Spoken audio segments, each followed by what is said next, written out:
அஸ்ஸலாம் வலைக்கும் அகைன் ஒரு நியூ ரெசிபியில் மீட் பண்ணுறதுல ரொம்ப ஹாப்பிங்க. இன்றைக்கி ரொம்பவே ஹெல்த்தியான டேஸ்டியான லிக்விட் பராத்தா ரெசிபி தான் பார்க்க போகிறோம். ரொம்ப ஈஸி அண்டு ரொம்ப சிம்பிள் அண்டு ரொம்ப ஹெல்த்தி கூட. கண்டிப்பாக ட்ரை பண்ணி பாருங்கள். சரி வாங்க, இப்போ நம்ம டிலே பண்ண வேண்டாம், வீடியோக்குள்ளே போகலாம். மிக்சிங் பவுலில் ஒரு கப் அளவுக்கு கோதுமை மாவு சேர்த்துக்கோங்க. இது கூட 1/4 ஸ்பூன் அளவுக்கு மஞ்சள் தூள், தேவைக்கேற்ப உப்பு சேர்த்துட்டு இது எல்லாமே ஃபஸ்ட்டு மிக்ஸ் ஆகிற அளவுக்கு நல்லா கலந்து விட்டுட்டு அதுக்கப்புறம் கொஞ்சம் கொஞ்சமாக தண்ணியை சேர்த்துட்டு ஒரு தோசை மாவு பதத்துக்கு நாம் கலந்து எடுத்துக்கணும். மஞ்சள் தூள் சேர்க்கறதுனால நமக்கு கலர் சூப்பராக இருக்கும், இந்த பரோட்டாவோட கலர். ஸோ ஸ்கிப் பண்ணாமல் கண்டிப்பாக மஞ்சளை சேர்த்துக்கோங்க. எனக்கு டோட்டலாக பார்த்தீங்கன்னா 1.25 கப் அளவுக்கு எனக்கு தண்ணி தேவைப்பட்டுச்சு. ஸோ கொஞ்சம் கொஞ்சமாக சேர்த்து தான் மிக்ஸ் பண்ணணும். அப்போ தான் நமக்கு கன்சிஸ்டன்சி கரெக்டாக இருக்கும்.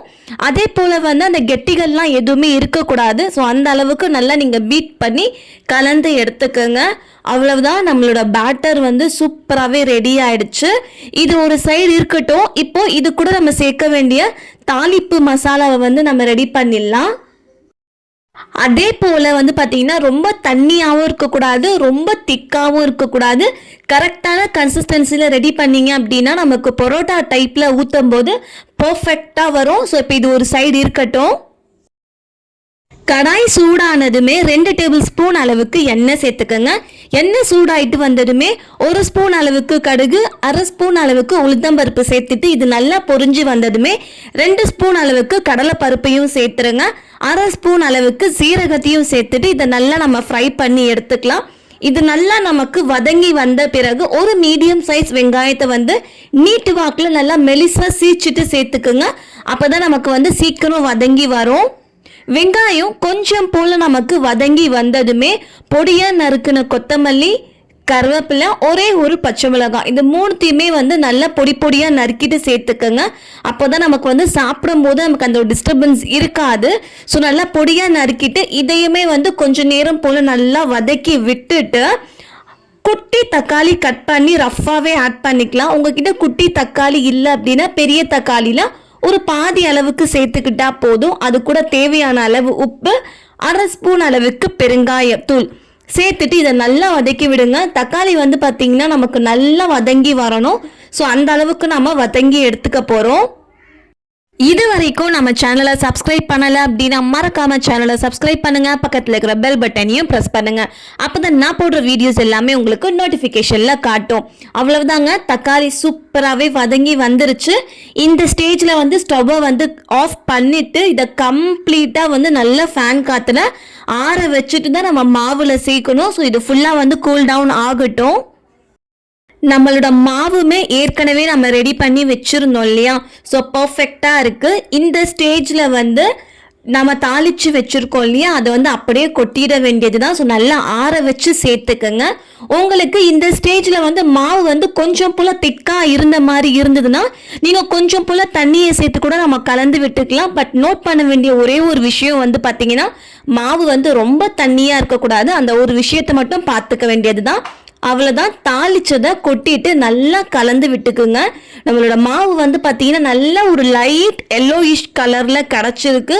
பார்க்கவே அவ்வளோ சூப்பராக இருக்குது. குக் ஆச்சு அப்படின்னா இன்னுமே நமக்கு நல்ல ஒரு டார்க் எல்லோயிஷ் கலரில் கிடைக்கும். ஸோ கண்டிப்பாக ட்ரை பண்ணி பாருங்கள். இது நைட் டின்னருக்குன்னு கிடையாதுங்க, மார்னிங் பிரேக்ஃபாஸ்ட்டுக்குமே நம்ம சாப்பிட்லாம். அந்த அளவுக்கு டேஸ்ட்டாக இருக்கும். ஸோ நம்மளோட பேட்டர் ரெடியாக இருக்குது. இப்போ நம்ம இதை தோசைக்கல்லில் ஊற்றி எடுத்துட வேண்டியது தான். தோசைக்கல் நல்லா சூடான பிறகு ஸ்டவ்வை மீடியம் ஃப்ளேமில் வச்சுட்டு நம்ம ஊற்றிட வேண்டியது தான். இது நார்மல் தோசை மாதிரி மெலிசாலாம் தேய்க்க முடியாதுங்க, கொஞ்சம் திக்காக தான் வரும். ஏன்னா நம்ம பரோட்டா டைப்பில் தானே செய்கிறோம், அதனால கொஞ்சம் லைட்டாக திக்காக இருக்கிற மாதிரி தேய்ச்சி விட்டுக்குங்க.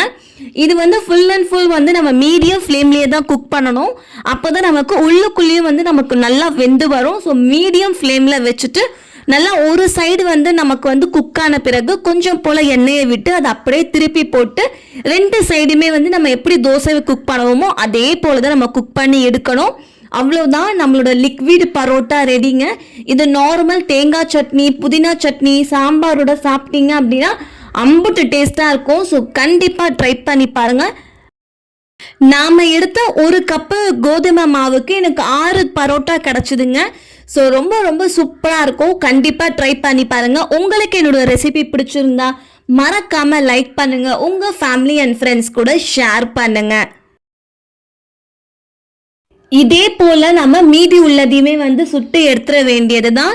ரொம்ப டேஸ்ட்டாக இருக்குங்க. கண்டிப்பாக ட்ரை பண்ணி பாருங்கள். அண்ட் ரொம்ப ரொம்ப சாஃப்டாக இருக்கும். நான் உங்களுக்கு காட்டுறேன் பாருங்கள் எந்த அளவுக்கு சாஃப்டாக இருக்கும்னு சொல்லிட்டு. நம்ம நார்மல் மைதா பரோட்டா சாப்பிட்டா எந்த அளவுக்கு சாஃப்டாக இருக்குமோ அந்த அளவுக்கு தாங்க சாஃப்டாக இருக்கும். ரொம்ப ஹெல்த்தி. ஸோ கண்டிப்பாக ட்ரை பண்ணி பாருங்கள். அண்ட் ரொம்ப டேஸ்டி கூட. பசங்களுக்கு பிடித்த காயுமே நீங்கள் நல்லா பொடியாக நறுக்கிட்டு நம்ம தாளிக்கிறோம் இல்லையா, அந்த டைமில் சேர்த்துட்டே நீங்கள் இதே போல் நீங்கள் சுட்டு எடுத்தீங்க அப்படின்னா பசங்களுக்கு அந்த காய் இருக்கிறதே தெரியாது. அந்த அளவுக்கு டேஸ்ட்டாக இருக்கும். ஸோ கண்டிப்பாக ட்ரை பண்ணி பாருங்கள். அடுத்த ஒரு ரெசிபியில் சந்திக்கும் வரை tata, bye and thanks for வாட்சிங்.